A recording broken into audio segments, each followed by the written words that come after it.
일반적으로 인간이 바라보는 이 빛의 개념을 크게 세 가지로 구분하고 있습니다.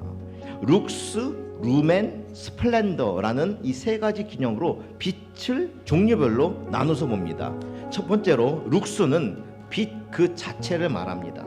본인 스스로가 직접적으로 빛을 내는 존재를 의미합니다. 이제 이것은 창조주 하나님을 상징합니다. 하나님은 스스로 존재하시고 완전한 빛 그 자체이시죠.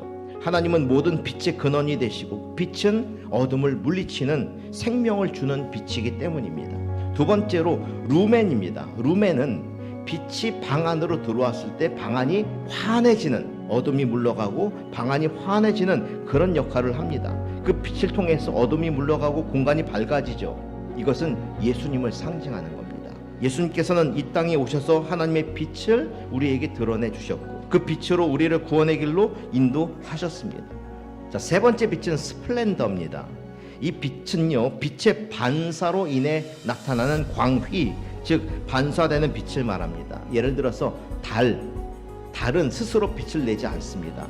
반사되는 빛이죠. 그저 태양빛을 반사하여 빛나는 것뿐 스스로 빛이 아닌 존재입니다.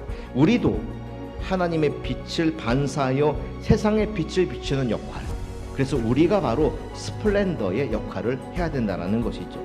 그리고 또한 이것은 성령님을 강조하기도 합니다. 성령님은 우리 삶 속에서 하나님의 임재와 뜻을 드러내도록, 우리가 하나님의 빛을 반사할 수 있도록 도와주는 역할을 하기 때문입니다.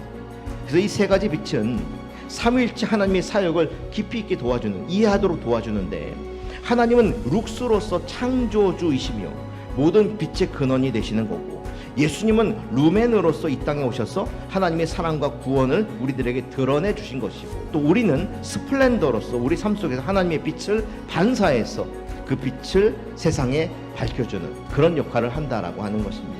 자, 그런데 문제는 많은 세상 사람들이 자기가 룩스라고 알고 살아간다는데 문제가 있는 거예요. 사람들은 다 자기가 스타라고 생각하고 자기가 빛을 드러낸다라고 생각하고 그렇게 되고자, 스스로 빛이 되고자 노력하면서 살아가죠.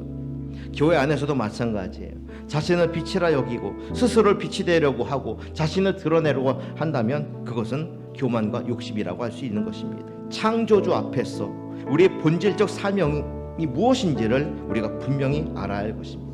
우리는 분명 룩스가 아닙니다. 스플렌더로서의 삶을 살아야죠. 우리는 하나님의 빛을 반사하는 존재로 부름을 받았습니다. 자신의 영광을 추구하는 것이 아니라 하나님의 빛을 드러내며 그분의 영광을 나타내는 것이, 그게 바로 우리의 사명입니다.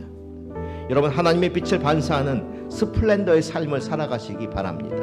여러분, 우리는 교회의 일원으로서 뿐만 아니라 하나님 나라의 백성, 즉 성도로서 세상을 밝히는 빛의 사명을 감당해야 함을 잊지 말아야 할 것입니다. 또한 우리의 삶이 단순히 교회 안에서만 빛나는 것이 아니라 세상의 어두운 구석구석까지 하나님의 빛을 전하는 삶이 되어 이제 시작된 2025년을 하나님께서 준비하신 여호와 일의 은총 안에서 살아가시기를 바랍니다.